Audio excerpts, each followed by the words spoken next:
Le pauvre soldat, père de 3 jeunes enfants, fut jeté hors de chez lui sous un soleil de plomb quelques jours plus tard. Il détenait entre ses mains un secret choquant qui obligea ceux qui l'avaient enchassé à baisser la tête et lui valut le respect de toute la ville. Le soleil de juillet brûlait dans les rues étroites de la petite ville. Son éclat aveuglant était presque douloureux pour les yeux. À l'intérieur de la maison à 2 étages de couleur crème, l'air était si lourd qu'on aurait dit que quelqu'un avait vidé tout l'oxygène de la pièce. Des cris éclatèrent dans le salon, qui n'étaient plus étouffés ni retenus. Michael Turner se tenait dans la cuisine, non pas pour ranger, mais pour défendre sa position. Ses doigts agrippaient le bord de sa tasse de café si fort que ses jointures étaient blanches. Cela faisait des semaines qu'il entendait ces mots. De petites piques cinglantes qui s'étaient finalement transformées en phrases tranchantes comme des couteaux. « Nous ne pouvons plus continuer ainsi », dit d'une voix aiguë Margaret Davis, sa belle-mère. « Vous et ses enfants, vous êtes un fardeau, un gouffre sans fond. » Robert Davis, son mari, se tenait à côté d'elle, le visage rouge et Carl Plus continuait ainsi. La voix stridente de Margaret Davis, sa belle-mère, fendait l'air. « Toi et ses enfants, vous êtes un fardeau, un puits sans fond. » Robert Davis, son mari, se tenait à côté d'elle, le visage rouge écarlate. « Nous n'avons aucune obligation d'élever ces enfants. Tu dois t'en occuper toi-même. » Michael n'a pas bronché, il avait soutenu leur regard, s'efforçant de ne rien laisser transparaître, si ce n'est une patience déconcertante. Il avait déjà fait face à des armes chargées et entendu les cris d'aimants des soldats au front, mais là c'était plus lourd. Une partie de lui voulait rugir en retour, casser quelque chose, mais il pas le faire avec les enfants ici. Ethan, 10 ans, jeta un coup d'œil depuis l'embrasure de la porte de la cuisine, ses grands yeux bleus remplis de peur. Il regarda Sophie, 7 ans, qui serrait Ben, 4 ans contre elle. Les deux plus jeunes étaient blottis l'un contre l'autre sur le sol de la cuisine. Les cris et les coupes de leurs grands-parents résonnaient dans leurs oreilles comme des coupes de marteau. Ethan tendit la main et effleura du doigt la photo encadrée de leur défunte mère accrochée près de la cheminée. L'image de la femme qu'ils perdu semblait désormais comme une tache au milieu du chaos. « Papa, tu n'es pas un fardeau », murmura Ethan d'une voix tremblante en se dirigeant vers la cuisine, comme s'il voulait que ses grands-parents entendent ces mots innocents. Ceux-ci frappèrent Margaret comme une gifle froide, lui coupant le souffle, mais le silence ne dura qu'un battement de cœur. Robert, comme pour compenser l'hésitation de sa femme, s'avança. « Faites vos valises maintenant, nous en avons assez. » Son ton ne contenait aucune suggestion, seulement un ordre final et irréfutable. Il s'avança. « Fais tes valises, maintenant, on en a assez. » Son ton ne laissait planer aucune ambiguïté, c'était un ordre définitif et irrévocable. Michael posa sa tasse de café sur la table. Le bruit de la porcelaine contre le bois était sec et définitif. Il fixa Robert du regard, une rage silencieuse se profilant derrière ses yeux. « Je comprends, » dit-il d'une voix basse et ferme qui résonna dans la cuisine. Ce n'était pas la compréhension d'un homme vaincu, mais la froide reconnaissance de leur vraie nature. Sophie, entendant la voix de son père, courut vers lui, ses petites mains agrippées à sa jambe, le visage enfoui dans son pantalon. « Je pense que maman serait triste si elle les voyait comme ça, » murmura-t-elle, la voix chargée d'émotion, les larmes aux yeux. Cette remarque enfantine était une aiguille dans le cœur de Ben, s'ils en avaient eu un. Ben, toujours derrière son père, leva la tête, ses grands yeux ronds fixés sur Robert.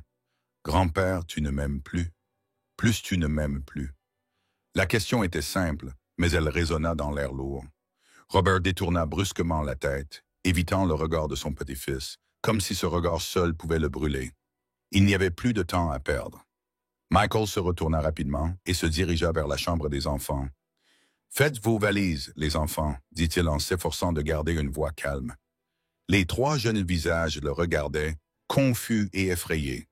Ils comprenaient, mais ils n'arrivaient pas à y croire. Il fourra quelques vêtements de rechange dans le sac à dos de chaque enfant, ajoutant quelques jouets usés qu'ils avaient réussi à attraper. Il n'y avait pas le temps pour autre chose. Moins de 10 minutes plus tard, ils se tenaient tous les 4 sous le porche. Le soleil brillait et le vent dispersait quelques vieux billets qui s'échappèrent de la main de Michael. À ce moment-là, Sarah Miller, la voisine d'en face, ouvrit la porte de son garage. Elle s'arrêta net lorsqu'elle les vit. la voix mêlée de surprise et d'inquiétude. « Michael, que se passe-t-il? Où allez-vous tous? » Michael secoua la tête, refusant d'expliquer au milieu de la rue. « Nous devons partir immédiatement, » répondit-il brièvement. Sarah jeta un coup d'œil aux enfants, Ben, le front couvert de sueur, Sophie serrant son sac à dos, Ethan agrippant la poignée d'une valise à roulettes.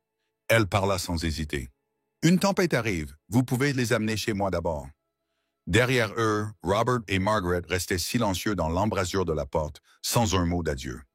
Alors que Michael et les enfants s'éloignaient, les seuls bruits étaient le roulement rapide des roulettes des valises sur le trottoir et le vent chaud qui balayait la rue, emportant avec lui la question sans réponse.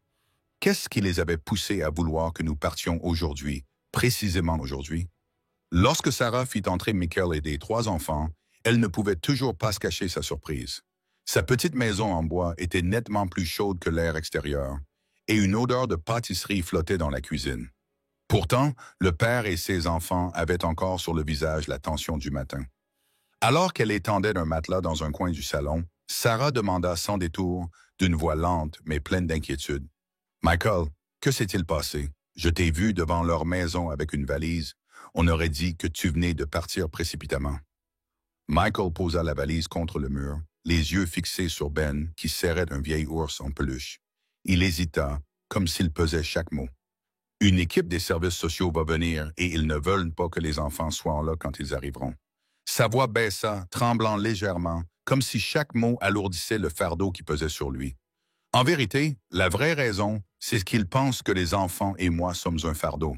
Après 3 semaines, ils ne veulent pas continuer à assumer cette responsabilité. Sarah s'interrompit et le regarda plus attentivement. « Mais tu t'es occupé de tout là-bas. » Michael esquissa un sourire qui n'atteignit pas ses yeux. « J'ai essayé de nettoyer, de cuisiner, de réparer la charnière de la porte, même de déblayer la neige devant la maison. Mais peut-être que ce que je fais n'est pas suffisant pour mériter une place pour les enfants. » Les enfants étaient assis tranquillement à la table de la salle à manger. Ethan cassa un biscuit en 2. Maisel mangea pas, se contentant de le retourner entre ses mains, le regard perdu dans le lointain, se remémorant peut-être lui aussi la matinée, l'expression sur le visage de sa grand-mère lorsqu'elle s'était détournée, la façon dont son grand-père avait esquivé les questions de Ben. Michael se servit un verre d'eau, son regard se posant sur le sac à dos militaire usé à côté de lui. Le contact de la sangle effilochée le ramena à un autre souvenir, il y a des années, dans un désert lointain.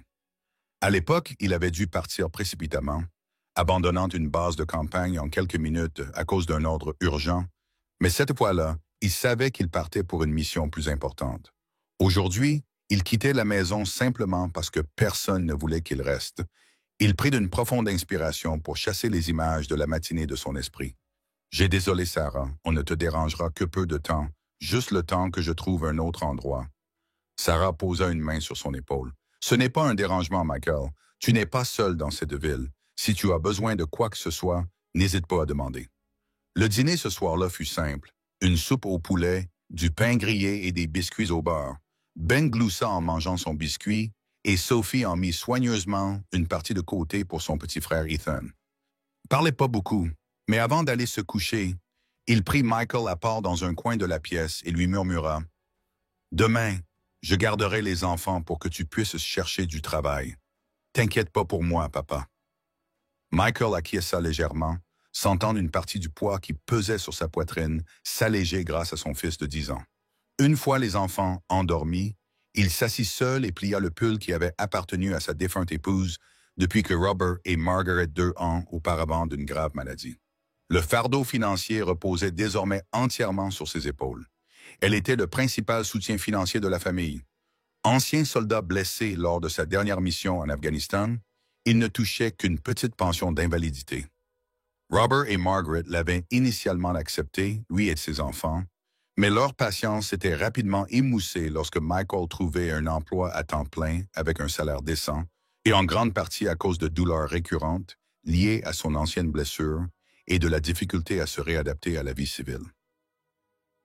Ils avaient besoin d'une raison, et le fait qu'ils ne gagnaient pas autant d'argent qu'ils le souhaitaient était devenu l'excuse parfaite pour le traiter, lui et les enfants, comme un fardeau. Lorsque la maison fut plongée dans le silence, Michael s'assit à nouveau seul. Il prit les vieux vêtements de sa défunte épouse, dans le sac à dos de l'armée, les pliait soigneusement et respirait son parfum fané. C'était un rituel ancré en lui depuis le jour où elle était partie. Sa main effleura le tissu et s'arrêta sur quelque chose de dur et d'épais qui était glissé dans une poche intérieure de la veste. Il en sortit une enveloppe de couleur crème, sans adresse de retour. Elle était restée là tout ce temps, oubliée parmi le fouillis de souvenirs militaires. Michael fixa l'enveloppe, la curiosité envahissant peu à peu ses pensées. C'était un petit objet inoffensif, mais il avait une étrange attraction, comme s'il promettait quelque chose d'inconnu. Il ne l'ouvrit pas et la posa sur la table à côté de sa tasse de thé froid, les yeux perdus dans un avenir incertain, qui était désormais éclairé par la faible lueur du mystère scellé dans l'enveloppe devant lui. Sur la table en bois sombre, Michael regardait l'enveloppe couleur crème qu'il avait trouvée dans la poche du vieux manteau de sa défunte épouse. Il n'y avait ni adresse de retour ni cachet de la poste.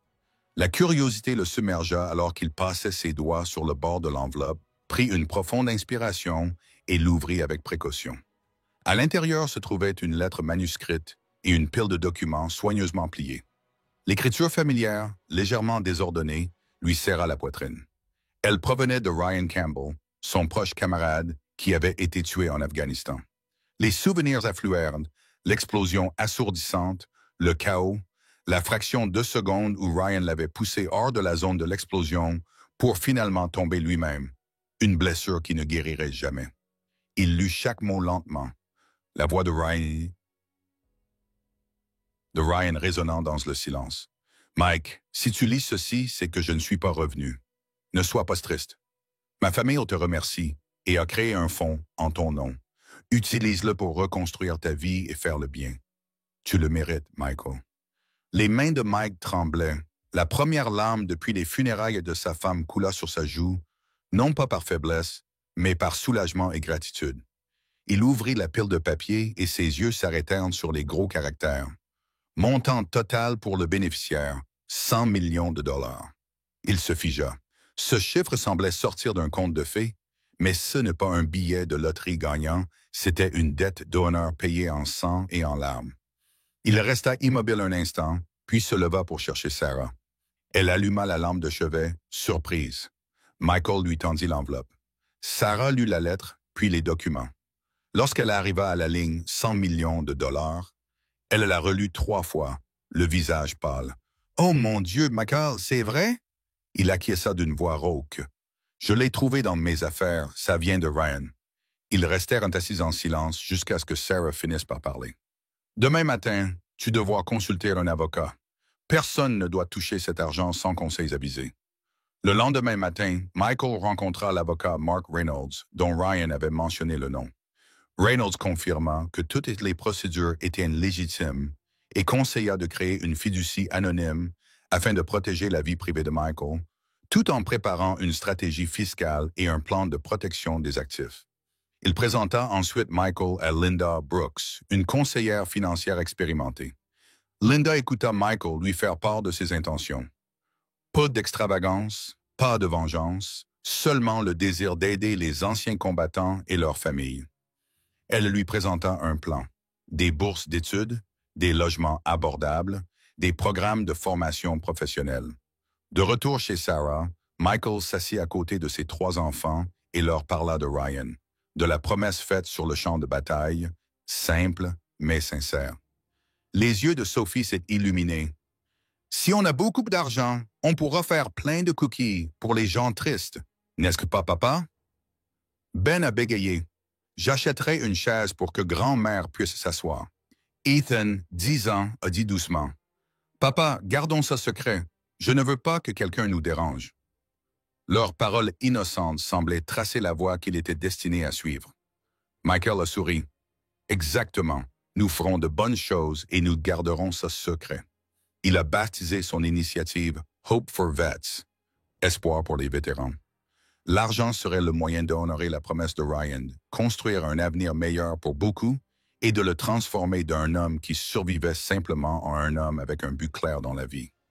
Après avoir découvert l'enveloppe de Ryan Campbell et appris l'existence de la fortune colossale de Michael Turner et de ses 3 enfants, La vie de Michael ne s'est pas instantanément transformée en une image de luxe. Au contraire, elle a pris un nouveau rythme, plus rapide, plus déterminé, mais toujours imprégné de simplicité et de discrétion. Avec le soutien dévoué de l'avocat Mark Reynolds et de la conseillère financière Linda Brooks, Michael a commencé à faire les premiers pas vers la création d'une association pour les vétérans. Il a travaillé sans relâche, avec une concentration presque absolue, comme s'il s'agissait d'une mission militaire cruciale. Michael n'avait aucune envie d'étaler sa richesse ou de la laisser devenir un symbole que les gens pourraient pointer du doigt.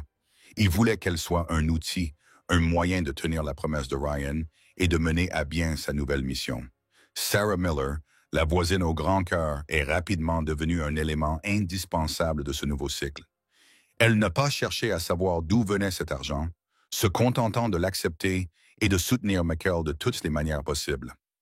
Elle aidait à accomplir de petites tâches administratives dans le modeste bureau que Michael avait loué pour Hope for Vets, un simple espace qui ne différait en rien d'un cabinet d'avocat ou d'un cabinet comptable ordinaire. Plus important encore, elle continuait à s'occuper d'Ethan, Sophie et Ben comme une deuxième grand-mère chaque fois que Michael était pris par des réunions administratives ou des visites sur le terrain.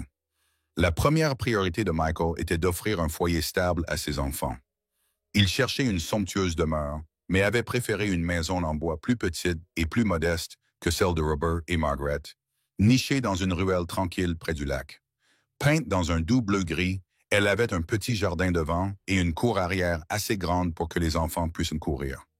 Il y avait 3 chambres, suffisamment d'espace privé pour Ethan, Sophie et Ben. Michael voulait qu'ils se sentent chez eux, dans un havre de paix qu'ils pourraient vraiment considérer comme leur foyer. « Ethan, voici ta chambre, » dit Michael en ouvrant la vieille porte en bois. « Tu peux la décorer comme tu veux. » Ethan regarda autour de lui, les yeux brillants. La chambre n'était pas grande, mais elle avait une fenêtre donnant sur le vieil érable à l'arrière et un placard avec beaucoup d'espace. Il hocha la tête, un rare signe de satisfaction sur le visage. Pour Sophie, Michael choisit une chambre avec une plus grande fenêtre donnant sur le jardin. Était pas grande, mais elle avait une fenêtre donnant sur le vieil érable derrière la maison et un placard avec beaucoup d'espace. Il acquiesça, un rare air de satisfaction sur le visage. Pour Sophie, Michael choisit une chambre avec une plus grande fenêtre qui donnait sur le jardin. « Tu peux planter des fleurs ici, Sophie, » lui dit-il en lui tendant un petit pot de violettes. Sophie poussa un cri de joie et se précipita vers la fenêtre, imaginant déjà un jardin fleuri dans sa chambre. La chambre de Ben était plus simple, avec un petit lit et beaucoup d'espace au sol pour les jouets. Michael avait personnellement reverni un vieux bureau qu'il trouvait dans le garage de la nouvelle maison et le plaça sous la fenêtre d'Ethan. Il voulait que les enfants aient un endroit stable pour étudier et jouer, un espace où ils pourraient grandir sans être dérangés. Il acheta quelques nouveaux livres d'histoire, des boîtes de crayons de couleur pour Sophie et un grand ensemble de blocs de construction pour Ben. Des objets simples, mais qui leur avaient longtemps manqué pendant leur séjour chez leurs grands-parents. La vie familiale s'installa progressivement dans un rythme régulier dans la nouvelle maison. Chaque matin, Michael préparait lui-même le petit déjeuner pour les enfants. Ethan était devenu plus responsable, aidant sa sœur à se coiffer et à préparer son cartable. Sophie chantait souvent joyeusement en aidant à mettre la table. Ben était toujours dans la cuisine, espérant d'obtenir un biscuit ou une tranche de confiture supplémentaire. Les dîners étaient généralement des repas simples préparés par Michael, mais ils étaient chaleureux et remplis de rire. Le soir, il lisait des histoires aux enfants, puis jouait avec eux dans ce salon des moments paisibles qu'il avait rarement connus auparavant. Parallèlement à la stabilisation de sa vie familiale, le projet Hope for Vets de Michael commençait à voir le jour. Il travaillait sans relâche avec l'avocat Reynolds et le conseiller Brooks, inspectant personnellement les maisons abandonnées de la ville, délabrées, en ruine, oubliées depuis longtemps. Michael ne voyait pas seulement des murs qui s'effritaient, il voyait un potentiel. Il voyait pas seulement des murs en ruine, mais il voyait du potentiel. Il voyait des maisons qui pourraient apporter de l'espoir aux vétérans dans le besoin. Finalement, Michael a signé un protocole d'accord avec le gouvernement local. Il n'y a pas eu de fanfare, pas de grande cérémonie de signature, juste une simple réunion à la mairie entre Michael, représentant Hope for Vets, et le maire. Le protocole engageait Hope for Vets à rénover 10 maisons abandonnées dans la ville afin de fournir des logements abordables aux familles de vétérans à faible revenu. Le projet a rapidement démarré grâce à des entrepreneurs locaux et à une grande équipe de bénévoles qui avaient entendu parler de Hope for Vets et croyaient en sa mission. Un petit dîner partagé dans la salle paroissiale a été le premier événement public de Hope for Vets. Bien que l'événement ait été aussi discret que possible, il n'y avait ni banderoles colorées ni longs discours, juste un simple repas composé de soupe chaude, de pain et de café pour les familles de vétérans et les premiers bénévoles. L'atmosphère était chaleureuse et empreinte d'un sentiment de communauté. Le pasteur John s'est levé pour prononcer une courte prière bénissant cette œuvre caritative, sa voix grave résonnant dans la modeste salle. Michael fait une entrée remarquée.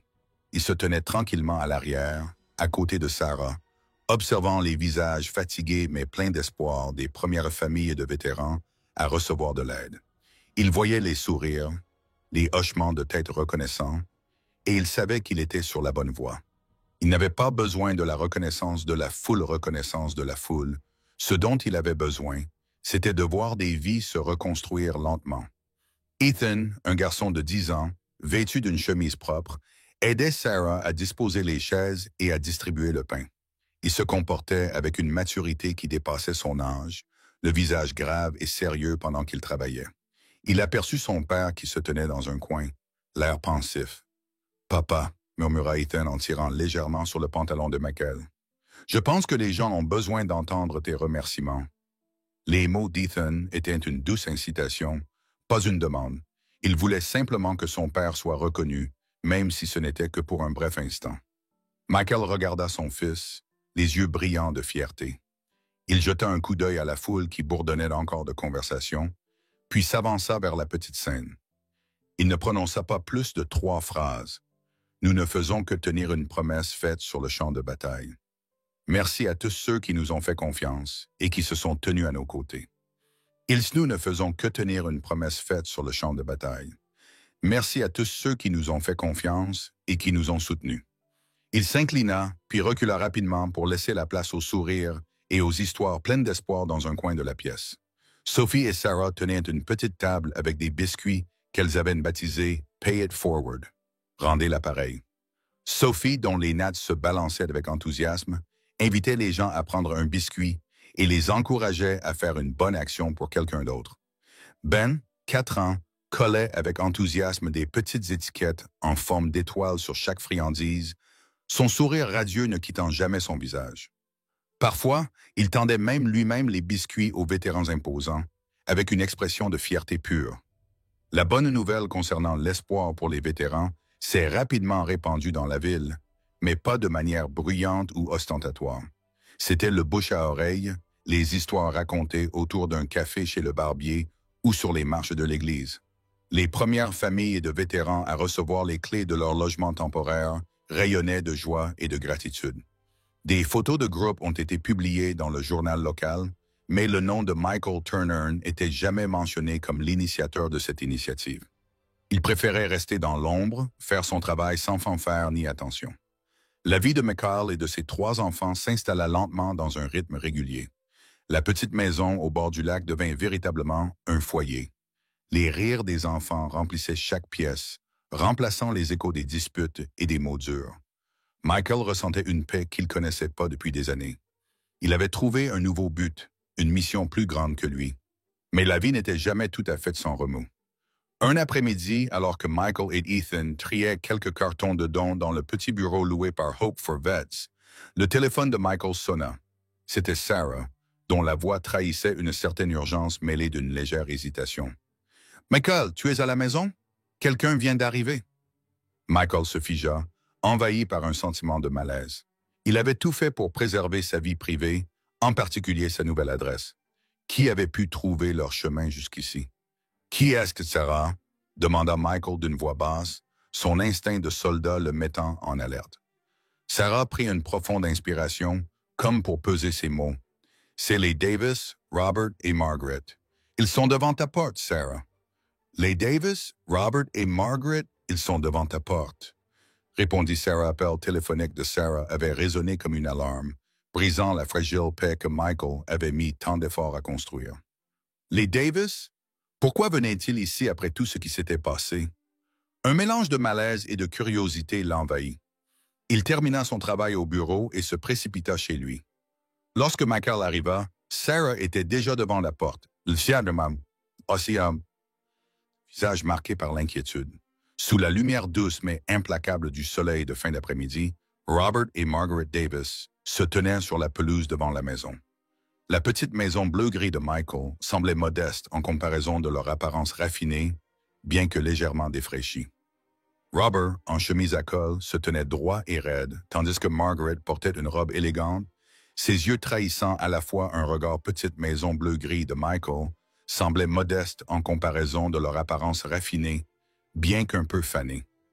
Robert, en chemise à col, se tenait droit et raide, tandis que Margaret portait une robe élégante, ses yeux trahissant à la fois un regard scrutateur et une pointe d'hésitation.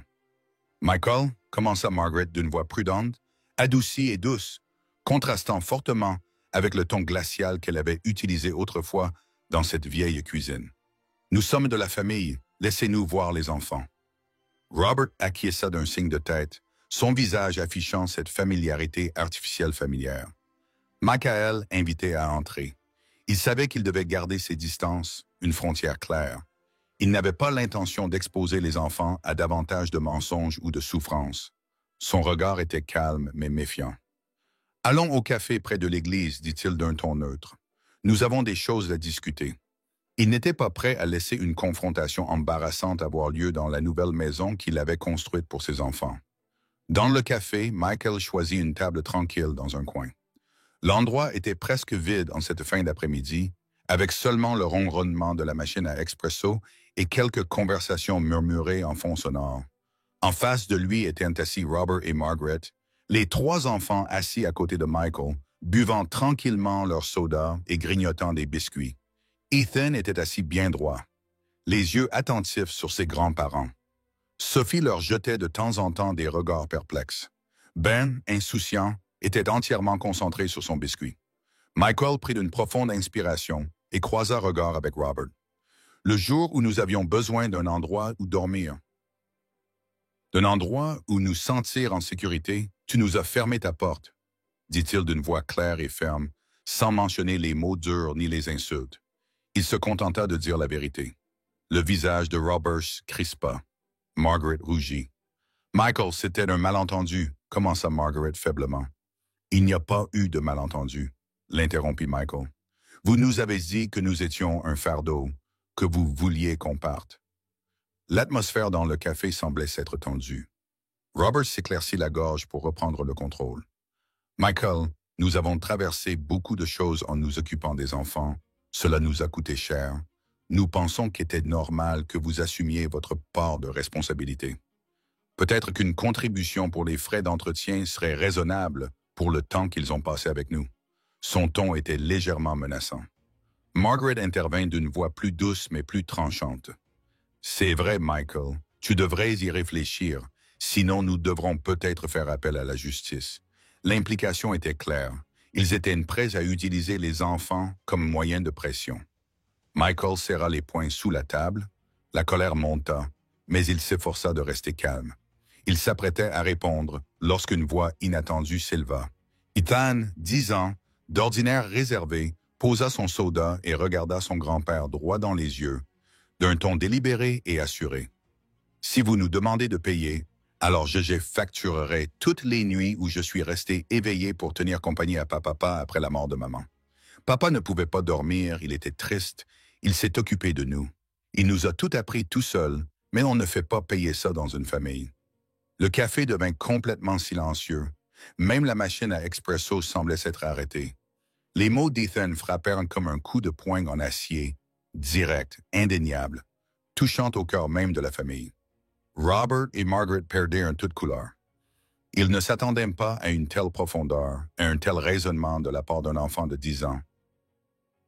Sophie, 7 ans, glissa silencieusement de sa chaise et s'approcha de sa grand-mère pour lui offrir un petit sac de biscuits que Sarah avait préparé pour eux. « Je les ai faites pour quelqu'un qui est triste, » dit-elle doucement mais sincèrement. Vous pouvez les donner à quelqu'un qui en a plus besoin.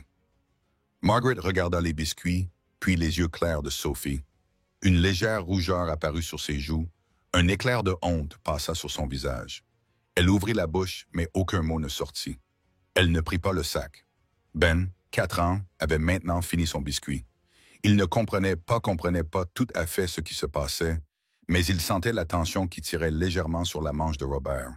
Il demanda innocemment, « Tu veux essayer la nouvelle chaise chez nous? » Robert sursauta en jetant un coup d'œil à Ben.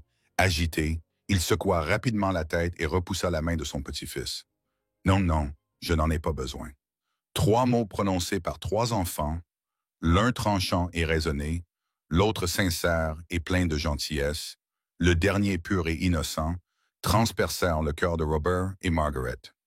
Michael vit l'évitement maladroit de Robert et comprit qu'il en avait assez entendu. Il se leva et posa quelques billets sur la table pour payer les boissons. « Je ne laisserai jamais personne utiliser mes enfants comme monnaie d'échange, » dit-il d'une voix froide et résolue. « Et je n'ai pas l'intention de vous poursuivre en justice ou de me battre pour quoi que ce soit.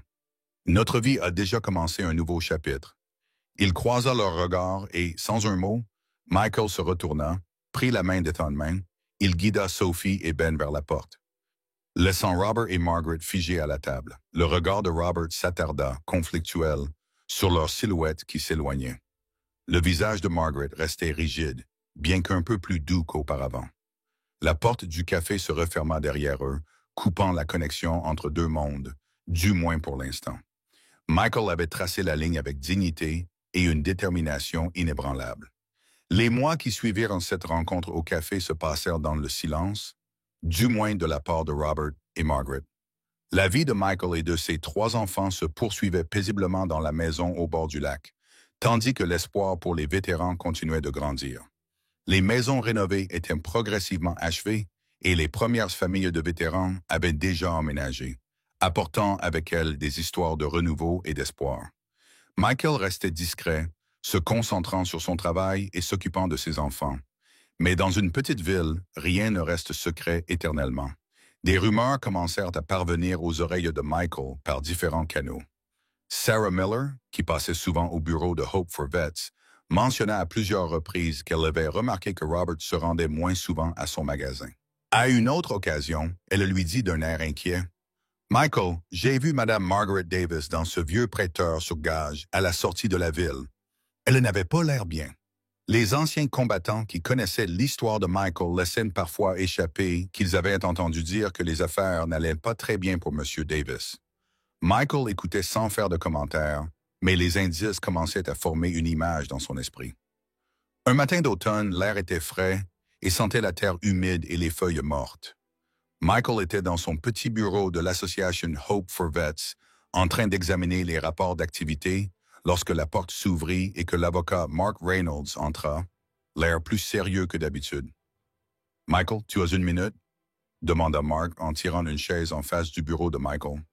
Sa voix était basse et posée. « Il y a quelque chose que vous devriez savoir concerne Robert et Margaret Davis. » Michael acquiesça en posant son stylo. Une soudaine oppression lui serra la poitrine. Tous ces petits signes précédents semblaient maintenant converger. Il resta silencieux, attendant. Mark poursuivit d'un ton compatissant, mais professionnel. Ces dernières années, Robert avait investi massivement dans une nouvelle chaîne de magasins de matériaux de construction. Il avait apparemment ignoré les conseils prudents en matière de gestion des risques et s'était trop engagé dans l'immobilier. Puis le marché de la construction avait soudainement ralenti et les taux d'intérêt avaient grimpé en flèche.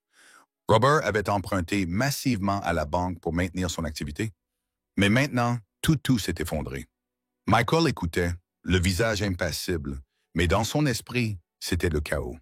Il se souvenait de l'arrogance de Robert, de sa fierté pour sa réussite professionnelle et de la façon dont il méprisait ceux qu'il considérait comme des ratés. À présent, les dettes s'accumulent. Mark a poursuivi. Les banques ont émis des avis de saisie. Il semble qu'ils vont tout perdre, y compris leur vieille maison. Mark a marqué une pause et a croisé le regard de Michael. « Je sais que cela peut être délicat pour vous, mais j'ai pensé que vous deviez le savoir, car ce sont des personnes qui vous sont proches. » Un souvenir a ressurgi, aussi vif que si cela s'était passé hier. Michael et ses 3 enfants se tenaient devant le poche de Robert et Margaret, sac à dos sur les épaules, sans nulle part où aller. Cette vieille porte, autrefois symbole de la famille, s'était refermée sur eux, froide et impitoyable. On ne peut pas continuer à supporter ce fardeau, résonnaient ces mots amers dans son esprit. À présent, cette même porte était menacée. Michael ne dit rien, se contentant d'acquiescer légèrement. Il remercia Mark qui le laissa seul avec le chaos qui régnait dans son esprit. Dans les jours qui suivirent, la nouvelle de la faillite de Robert et Margaret Davis était rapidement répandue dans la ville. Robert, qui autrefois se pavanait de sa richesse, était désormais assis tranquillement dans les allées vides de son magasin de matériaux de construction, entouré d'étagères poussiéreuses, le regard vide. Margaret, la femme qui s'était toujours habillée avec élégance, était désormais aperçue errant dans ce vieux prêteur sur gage à la périphérie de la ville, vendant ses bijoux de mariage et les objets de famille, juste pour payer les intérêts exorbitants. Michael avait entendu ces histoires de Sarah, du pasteur John et des vétérans eux-mêmes. L'espoir pour les vétérans était d'aider des gens qui connaissaient son histoire, et il ne pouvait s'empêcher de ressentir une certaine satisfaction pour lui. Un soir, alors que Michael lisait une histoire à ses enfants avant de les coucher, Sophie, sa fille de 7 ans, lui demanda soudain « Et si grand-mère et grand-père n'avaient plus de maison ?» Elle avait entendu des bribes de conversation de Sarah, et sa sensibilité enfantine avait assemblé les pièces du puzzle. Michael regarda sa fille et ressentit un coup de poignard au cœur. La question de Sophie n'était pas un jugement, c'était de la pure innocence, de la pure compassion. Il a plongé son regard dans les yeux clairs et confiants de sa fille et s'est souvenu des derniers mots que sa défunte épouse lui avait murmurés à la fin de sa vie. « Michael, tu es le meilleur homme que j'ai jamais connu. Ne laisse rien ni personne éteindre la gentillesse qui est en toi. » Michael a pris une profonde inspiration. Il s'était battu pour garder cette gentillesse vivante, même face à la cruauté. « Je ne le sais pas encore, ma chérie, » a-t-il répondu d'une voix chaude et assurée. « Mais nous ne tirons aucune joie de la souffrance d'autres le savaient pas encore, ma chérie, » dit-il d'une voix chaude et assurée. « Mais nous ne tirons aucune joie de la souffrance d'autrui, qui que ce soit. » Il fit une pause, regardant Sophie droit dans les yeux, c'est d'ajouter « Nous pouvons aider sans les laisser nous faire de nouveau du mal. » Sa réponse n'était pas seulement pour Sophie, c'était aussi pour lui-même, un rappel de la dignité et de la lucidité qu'il avait toujours essayé de protéger en lui. Michael était déchiré. D'un côté, il ressentait l'aiguillon d'une justice sévère. Ils avaient semé le vent, et maintenant ils récoltaient la tempête. Mais de l'autre, l'image de Robert et Margaret perdant tout, luttant dans un désespoir total, lui causait une douleur vive. C'était une bataille entre le passé douloureux et la promesse de gentillesse qu'il avait faite à sa femme. Les cloches de l'église du pasteur John flottaient dans l'air automnal comme un appel à la compassion et au pardon. Le regard de Michael erra hors de la fenêtre, ses yeux fixés sur une route devant lui qu'il savait ne pas pouvoir emprunter. Détourné, la plus grande question restait en suspens. Devait-il tendre la main à ceux qu'il avait autrefois rejetés et, si oui, comment le faire tout en préservant sa dignité et en protégeant ses enfants de l'exploitation? Qu'en pensez-vous? Auriez-vous eu le courage de tendre la main à ce moment-là, quelques jours après avoir appris le déclin de Robert et Margaret? Le tumulte intérieur de Michael s'éternisait comme une bataille sans fin. Les paroles de Sophie, les mots de Sophie, le souvenir de la promesse qu'il avait faite à sa femme et les images de Robert et Margaret dans leur désespoir tournaient en boucle dans son esprit. Il se rendit à l'endroit où il cherchait souvent la paix, au bord du lac derrière sa nouvelle maison. Michael était assis seul sur le vieux banc en bois au bord du lac. Le soleil couchant répandait une lueur rouge sur l'eau calme. Une légère brise automnale transportait l'odeur des feuilles sèches et l'humidité qui s'élevait de la surface. Son esprit revint aux combats brutaux. Au feu des armes assourdissantait le visage de Ryan Campbell, juste avant qu'il ne tombe. « Tu le mérites, mon pote. Tu as toujours été le meilleur d'entre nous. » Les mots de Ryan résonnaient dans sa tête, puis vint le souvenir du visage de sa femme, fragile mais pleine de confiance dans ses derniers instants. « Ne laisse pas ta gentillesse mourir, Michael. » Il avait tenu cette promesse, même lorsque sa propre famille l'avait rejeté. Il avait reconstruit sa vie à partir de rien, sans jamais se plaindre. Ne laisse pas ta gentillesse mourir, Michael. Il avait tenu cette promesse, même lorsqu'il avait été rejeté par sa propre famille. Il avait reconstruit sa vie à partir de rien, sans jamais se plaindre. Et maintenant, ceux-là même qui l'avaient chassé se trouvaient eux-mêmes dans une situation désespérée. Il avait toutes les raisons de se sentir vengé, de leur tourner le dos, mais cela lui apporterait-il vraiment la paix? Était-ce ce que sa femme aurait voulu? Le calme d'un soldat, associé à une profonde compassion, l'emporta finalement. Il les aiderait, mais pas sans condition, pas d'une façon qui leur permettrait d'exploiter à nouveau sa gentillesse. Il les aiderait à ces conditions, avec clarté, humanité et une leçon à retenir. Il ne les laisserait plus jamais faire de mal à ses enfants ou à lui-même.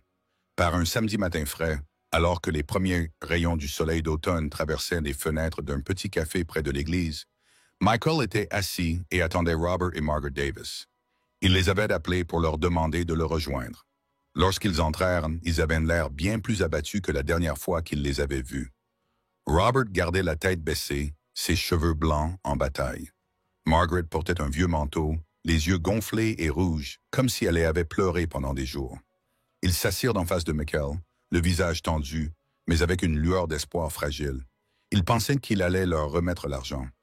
Michael savait que leurs yeux scrutaient son visage pour essayer de deviner ses intentions. Il prit d'une profonde inspiration et croisa leurs regards, refusant de laisser la satisfaction ou la colère prendre le dessus. « Vous savez pourquoi je vous ai demandé de venir » commença Michael d'une voix ferme, sans laisser transparaître la moindre émotion. « Je sais ce qui est arrivé. » Robert et Margaret échangèrent un regard, puis se tournèrent vers lui. « Nous, Robert balbutia, nous avons commis des erreurs. Nous, ce n'est pas ce dont nous sommes venus discuter. » Michael l'interrompit d'un ton doux mais ferme. « J'ai bien réfléchi. Je vais vous aider. » Une lueur d'espoir s'alluma dans les yeux de Robert et Margaret, qui semblèrent presque expirer de soulagement. Mais Michael n'avait pas fini. « Je vais rembourser toutes vos dettes, » continua-t-il, prononçant chaque mot clairement et distinctement. « Je veillerai à ce que vous ayez un logement décent, suffisamment grand pour que vous soyez à l'aise sans craindre de perdre votre maison. » Leurs visages s'illuminèrent instantanément. Margaret tendit même la main vers lui, mais il se recula légèrement. « En échange, dit Michael d'une voix plus grave, vous travaillerez à plein temps pour Hope for Vets pendant au moins 1 an, peut-être plus. » Le visage de Robert se crispa instantanément. Il frappa du poing sur la table, faisant vibrer les tasses et les soucoupes. « Vous travaillerez à plein temps pour Hope for Vets pendant au moins 1 an, peut-être plus. » Le visage de Robert se crispa instantanément. Il frappa du poing sur la table, faisant trembler les tasses et les soucoupes. « Vous vous moquez de nous, Michael ?» demanda-t-il d'une voix épaisse d'incrédulité et d'indignation. « Je suis Robert Davis, j'ai dirigé tout un empire, et vous voulez que je fabrique des meubles et que je balaye le sol comme un mendiant? » Margaret rougit légèrement d'embarras, une lueur d'indignation dans les yeux. Ils étaient habitués à donner des ordres, à être servis, jamais à travailler de leurs mains. Michael croisa leur regard sans ciller. « Non, dit-il calmement, pas comme un mendiant, Robert. Comme des gens honnêtes, vous ferez tout ce qu'il faut. Construire des talles, réparer des maisons, cuisiner pour les vétérans, distribuer des vivres, nettoyer les sols, faire le ménage, comme tout le monde dans l'organisation. Pas de traitement de faveur. Vous travaillerez aux côtés de ceux que vous appeliez autrefois un fardeau, les anciens combattants, les pauvres, ceux qui ont été abandonnés. » Les mots de Michael les frappèrent comme une gifle, mais leur offraient aussi une chance de se confronter à eux-mêmes. Robert respirait bruyamment, pris de rage, mais le feu dans ses yeux s'éteignit soudainement. Il regarda Michael son calme déconcertant et comprit à cet instant qu'il n'avait plus rien, plus aucun pouvoir, plus aucun choix, qu'il était acculé. À ce moment-là, Sophie, la fillette de 7 ans assise à côté de Michael, posa ses crayons de couleur et leva les yeux vers sa grand-mère. « Te montrerai comment faire des biscuits pour les gens tristes, » dit-elle d'une petite voix douce mais sérieuse. « Tes biscuits les rendront peut-être heureux. » L'offre innocente de Sophie fut comme un fil invisible qui ramena Margaret en arrière, apaisant la tension dans la pièce. Une simple invitation, un geste de réparation, non seulement par le travail, mais aussi par la gentillesse. Margaret regarda Sophie, puis le sac de biscuits que l'enfant lui avait donné auparavant. Une émotion complexe passa dans ses yeux. Elle resta silencieuse, mais sa résistance s'était atténuée. Robert s'éclaircit la gorge, s'accrochant au dernier lambeau de sa dignité. « Nous avons besoin de temps pour réfléchir. » Michael ne le pressa pas. « Vous n'avez pas beaucoup de temps. La banque agira rapidement. La décision vous appartient. » Il fit glisser vers eux une petite pile de papier décrivant les conditions générales de l'accord. « Quand vous serez prêts, signez ici. Je ne changerai rien. » Michael se leva. « J'attendrai, » dit-il sans ajouter un mot, les laissant seuls avec leurs pensées et le choix final qui s'offrait à eux. Il n'y avait plus de place pour l'arrogance, plus moyen de faire marche arrière. Ils acquiescèrent à contre-cœur, le visage marqué par le désespoir et quelque chose d'autre qui commençait à s'adoucir. La porte de la réconciliation était ouverte, mais cela avait un prix, celui d'un travail acharné et d'une honnêteté sans faille. Finalement, Robert et Margaret Davis signèrent l'accord de Michael, non pas parce qu'ils le voulaient, mais parce qu'ils n'avaient pas d'autre choix. Le désespoir avait fini par là, non pas parce qu'ils le voulaient, mais parce qu'ils n'avaient pas d'autre choix. Le désespoir avait finalement pris le dessus sur la fierté. Quelques jours plus tard, ils emménagèrent dans un petit appartement modeste que Hope for Vets avait loué pour eux dans un autre quartier, loin de leur ancienne maison et de son apparence de richesse creuse. Puis leurs premiers jours de travail chez Hope for Vets commencèrent. Il n'y avait pas de privilèges spéciaux, pas de bureau privé. Dès le premier jour, ils furent affectés à des tâches manuelles, le genre de travail qu'ils avaient autrefois pu faire à quelqu'un d'autre d'un simple signe de la main. Sarah Miller, en tant que coordinatrice des bénévoles, les forma personnellement avec une patience presque infinie. Robert, qui avait autrefois supervisé des dizaines d'ouvriers du bâtiment, devait désormais scier du bois, enfoncer des clous et transporter de lourdes planches dans le petit atelier de menuiserie situé derrière le bureau de Hope for Vets. Il était habitué à rester assis derrière un bureau à donner des ordres sans transpirer. Au début, il était maladroit et lent, le marteau lui glissait des mains, la scie grinçait, il perdait le rythme. Des ampoules se formaient et plus d'une fois, des échardes lui transperçaient dans les mains. Robert grommelait, le visage renfrogné, soupirait lourdement, regardait constamment sa montre et ressemblait plus à un homme subissant une punition qu'à quelqu'un qui faisait son travail. Sarah se tenait souvent à côté de lui, calme, lui donnant des conseils et lui rappelant de temps en temps « Prends ton temps, Robert. La qualité est plus importante que la rapidité. » Un jour, alors qu'il portait une lourde planche, Robert a glissé et il a failli tomber. Le bois a heurté sa jambe, lui causant une vive douleur. Il a jeté la planche avec force, le visage rouge d'irritation. « C'est ridicule, qu'est-ce que je fais ici? Un homme comme moi réduit à ce genre de travail subalterne. » Il s'est retourné comme pour s'en aller, mais à ce moment-là, un jeune vétéran qui boitait légèrement à cause d'une vieille blessure s'est approché. « Monsieur Robert, ça va? Laissez-moi vous aider. » La voix du jeune vétéran ne traitait aucune condescendance, seulement une sincère inquiétude. Robert regarda le visage sérieux du soldat sérieux et se figea un instant. La colère s'évanouit, remplacée par un sentiment de honte grandissant. Silencieusement, il se baissa, ramassa la planche et se remit au travail sans un mot. Un après-midi, alors que Robert s'affairait avec une scie à main, Ben, 4 ans, arriva à l'atelier avec Sarah. Le petit garçon aperçut son grand-père qui grimaçait à cause d'une petite entaille au doigt. Ben courut vers lui, tenant un pansement décoré d'une petite voiture. « Grand-père Ben, dit-il d'une voix pure et sérieuse, ça fait mal. Grande-mère Sarah m'a dit de te mettre ça. » Avec une attention maladroite mais sincère, il appuya le pansement sur le doigt de Robert. « Tu fais de si belles chaises, grand-père, » ajouta-t-il, les yeux brillants, en regardant les morceaux de bois à moitié façonnés. « Maman va adorer s'asseoir dessus. » Les paroles innocentes de Ben, qui lui rappelaient la fille qu'il avait perdue, touchèrent une partie cachée de son cœur. Robert jeta un coup d'œil au pansement en forme de petite voiture sur son doigt, puis à Ben. Il ne dit rien, mais le coin de ses yeux s'adoucit légèrement. Sarah sourit doucement en observant la scène, sachant que des moments comme celui-ci changeaient lentement le cœur de Robert. Pendant ce temps, Margaret dit rien, mais le coin de ses yeux s'adoucit légèrement. Sarah sourit doucement en observant la scène, sachant que des moments comme celui-ci changeaient un peu à peu Robert. Pendant ce temps, Margaret, qui n'avait jamais mis les pieds dans une cuisine plus d'une fois par semaine, se débattait dans la cuisine commune de Hope for Vets, avait été chargée de préparer le déjeuner pour les bénévoles et les familles des vétérans nouvellement arrivés. Cuisiner pour autant de personnes était un défi de taille. Elle brûla la première fournée de petits pains, envoyant de la fumée dans toute la cuisine jusqu'à ce qu'elle se mette à tousser et à grimacer. Elle se plaignit de la montagne d'oignons à émincer, des casseroles trop grandes, de l'odeur de nourriture qui imprégnait ses cheveux et ses vêtements. Sarah était souvent à ses côtés, la guidant patiemment à chaque étape, de la mesure des épices à la cuisson au four. « Vas-y, fais des erreurs, Margaret.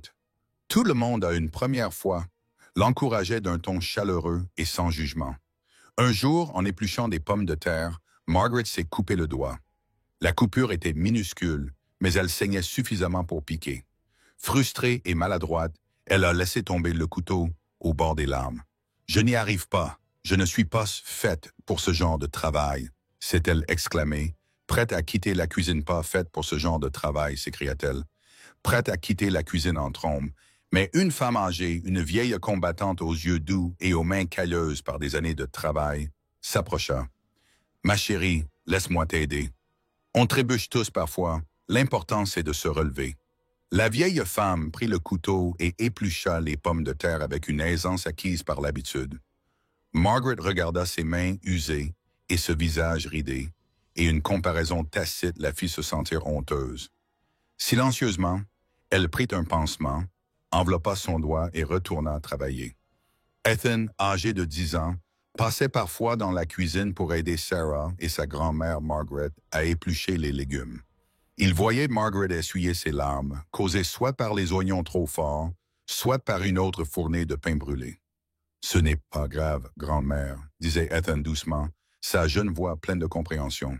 « Tu es différente maintenant, tu me sembles plus comme un membre de la famille. » Margaret releva brusquement la tête, surprise. Ces mots étaient comme un miroir qui la forçait à se regarder en face et à accepter les changements qui s'opéraient en elle, même si elle ne voulait pas l'admettre. Elle savait qu'Ethan avait raison. Elle n'était plus la Madame Davis hautaine d'autrefois. Elle faisait désormais partie de cet endroit même qu'elle méprisait autrefois. Sarah se tenait à proximité et acquiesçait légèrement, un sourire chaleureux se dessinant peu à peu sur son visage. Robert et Margaret commencèrent à entendre les histoires des vétérans qui venaient à Hope for Vets, étaient pas là uniquement pour obtenir un foyer ou trouver un emploi. Ils portaient en eux des histoires de pertes, de blessures profondes, de luttes pour reconstruire leur vie. Un ancien combattant plus âgé a raconté comment il avait perdu ses 2 jambes à la guerre. Une mère célibataire a partagé sa peur d'élever seule son enfant après la mort de son mari au combat. Peu à peu, ces histoires ont touché le cœur endurci de Robert et Margaret, les forçant à voir la vie sous un autre angle. Ils ont commencé à réaliser que leurs propres difficultés n'étaient rien comparées aux immenses sacrifices que ces personnes avaient endurés. Le changement était lent, mais indéniable. Un soir, longtemps après que tout le monde soit rentré chez soi, Robert resta sur place, bien que personne ne le lui ait demandé. Le vieil homme regarda la chaise en bois qu'il avait eu tant de mal à construire pour la salle communautaire des vétérans. Elle n'était pas parfaite, mais c'était le fruit de son travail. Pour la première fois, il ne se plaignit pas grommela en travaillant. Il prit ses outils et commença à construire une autre chaise, plus soigneusement, plus lentement, non par obligation, mais poussé par une motivation intérieure. Margaret aussi changeait après avoir appris à faire des biscuits avec Sophie, sous la haie, sous son œil attentif. Elle s'était mise à s'entraîner et un après-midi, elle avait préparé une fournée de biscuits dorés et chauds dont aucun n'était brûlé. Sans qu'on le lui demande, elle avait décidé d'en apporter une corbeille à une vieille veuve qui vivait seule dans une petite maison voisine. Elle-même ancienne combattante, cette femme avait été l'une des premières personnes aidées par Hope for Vets. Lorsque Margaret avait pris la corbeille, son cœur battait à tout rompre. C'était la première fois qu'elle sortait seule pour faire une bonne action, non par obligation sociale ou pour sauver les apparences. Elle frappa à la petite porte d'entrée de la veuve. Lorsque la vieille femme ouvrit, son visage était marqué par les épreuves, mais ses yeux étaient chaleureux. Margaret hésita, puis tendit le panier. « J'ai fait ces biscuits, veuillez les accepter. » La vieille femme sourit avec gratitude, dévoilant ses quelques dents restantes. « Oh, merci, ma chère. C'était très gentil de votre part, dit-elle en prenant un des biscuits encore chauds. L'odeur du beurre et du sucre se répandit dans l'air frais. Margaret sentit une douce chaleur envahir sa poitrine, une sensation qu'elle n'avait jamais éprouvée lors des somptueuses réceptions auxquelles elle avait été autrefois.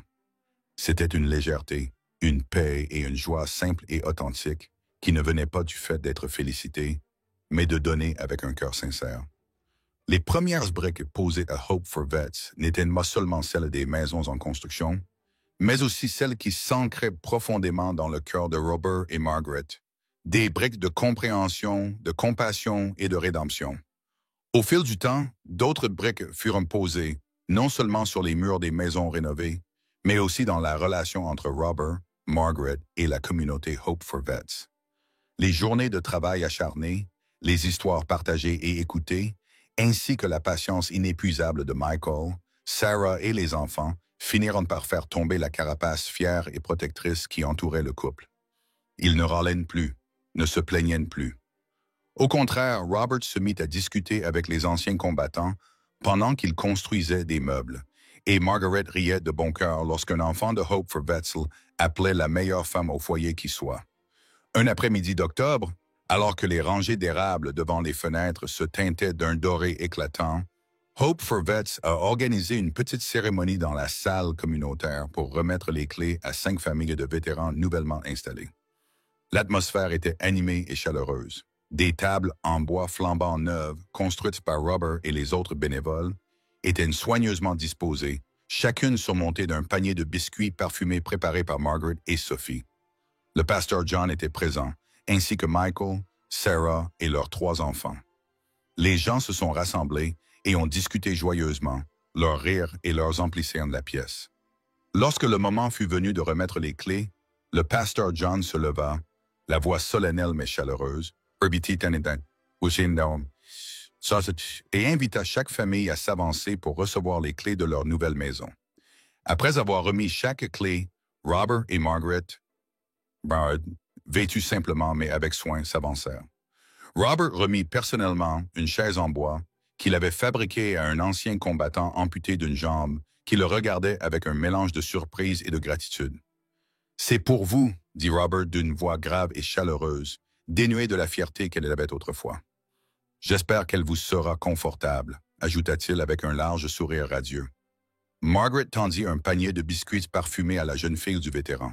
« C'est Sophie et moi qui les avons faits, » dit-elle doucement. La petite fille les prit, les yeux brillants de joie.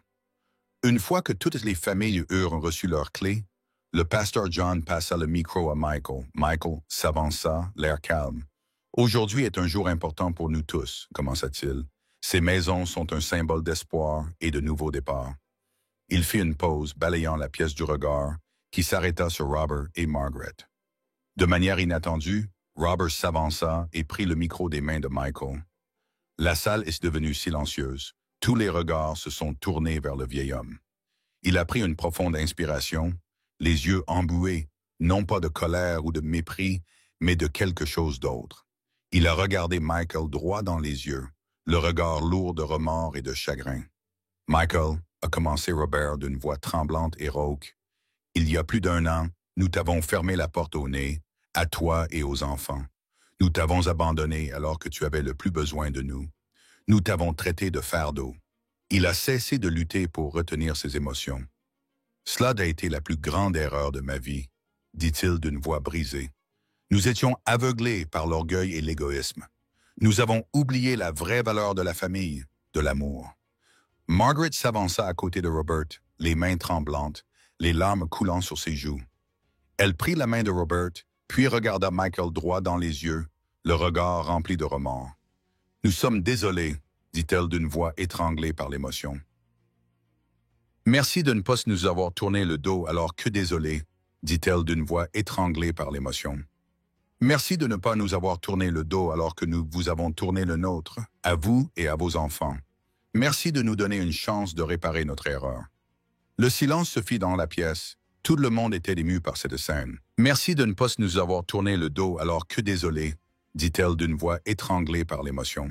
« Merci de ne pas nous avoir tourné le dos alors que nous vous avons tourné le nôtre, à vous et à vos enfants. Merci de nous donner une chance de réparer notre erreur. Le silence se fit dans la pièce. Tout le monde était ému par cette scène. Michael regarda Robert et Margaret, son cœur s'adoucit. Il s'approcha, les yeux brillants. Il tendit la main et serra celle de Robert, puis celle de Margaret. « Ton pardon n'efface pas le passé », dit Michael d'une voix chaleureuse et sincère, « mais il peut changer l'avenir. » Un doux sourire illumina son visage. Sophie, la petite fille de 7 ans, ne put retenir ses émotions après avoir entendu les excuses de ses grands-parents. Elle courut se jeter dans les bras de Margaret. « Reste avec moi, grand-mère », murmura-t-elle, la voix serrée par l'émotion. Margaret serra Sophie contre elle et fondit en larmes, des larmes de soulagement, de remords et d'amour retrouvés. Robert s'agenouilla à son tour et prit Ethan et Ben, qui se tenaient près de lui dans ses bras. Ce moment de réconciliation toucha tous les cœurs dans la pièce. Des applaudissements éclatèrent, non pas pour faire bonne figure, mais pour l'humanité, pour le pardon, pour l'espoir d'une réconciliation. Les vieilles blessures ne disparaîtraient jamais complètement, mais elles avaient désormais été apaisées par la compréhension et l'amour. Une famille autrefois brisée était désormais plus soudée que jamais, tissée par les fils d'une dure leçon et d'actes de rédemption sincères. Au cours des mois qui suivirent, Robert et Margaret et Hope for Vets, on avait l'impression que tout avait enfin trouvé sa place. Non seulement Robert et Margaret ont continué à travailler là-bas, mais ils sont devenus 2 des bénévoles les plus dévoués. Robert, fort de ses années d'expérience dans le bâtiment, a pris le rôle de superviseur officieux des projets de rénovation de la maison, veillant à la qualité et à l'avancement des travaux. Les grognements avaient disparu, remplacés par la patience et la sagesse pratique avec lesquelles il guidait désormais les jeunes bénévoles. Sous la houlette de Sarah avait transformé la cuisine commune en un lieu chaleureux et accueillant, non seulement pour cuisiner, mais aussi pour organiser des réunions et des conversations pour les familles et des anciens combattants. Elle avait découvert une joie profonde dans le fait de prendre soin des autres et de partager. Par un chaud après-midi de printemps, l'ensemble du complexe de logement pour anciens combattants rénové par Hope for Vets était enfin terminé. Les maisons se dressaient côte à côte, peintes de couleurs vives et gaies, chacune avec son petit jardin charmant. Cette fois, l'inauguration fut une grande fête qui rassembla toute la ville. Des drapeaux américains flottaient sur les nouveaux mâts. Les enfants couraient en riant dans les rues pavées, leur voix résonnant dans tout le quartier, symbole vivant de renouveau et d'espoir. Sur une petite scène improvisée, Michael se tenait aux côtés de Sarah Miller, du pasteur John et d'un représentant de la ville. Mais cette fois, Robert et Margaret étaient également présents, non pas à l'arrière, mais au premier rang, prêts à aider à couper le ruban. Le visage rayonnant de fierté, Robert tenait un bout du ruban, tandis que Margaret, souriante, tenait l'autre. Lorsque le ruban rouge fut coupé, des applaudissements éclatèrent sur la place. C'étaient des applaudissements pour le travail acharné pour la gentillesse et le pardon. Après la cérémonie, les gens rentrèrent chez eux ou se rassemblèrent dans des espaces communs. Michael, ses enfants et Sarah retournèrent dans leur maison au bord du lac, un endroit familier qui avait désormais une signification plus profonde. Ce soir-là, un dîner familial chaleureux fut préparé chez Michael. Robert et Margaret étaient également présents, non plus comme des invités distants et réticents, mais comme des membres à part entière de la famille. La grande table en bois que Robert avait autrefois construite pour l'association Hope for Vets trônait désormais dans la salle à manger de Michael, recouverte d'une nappe blanche immaculée.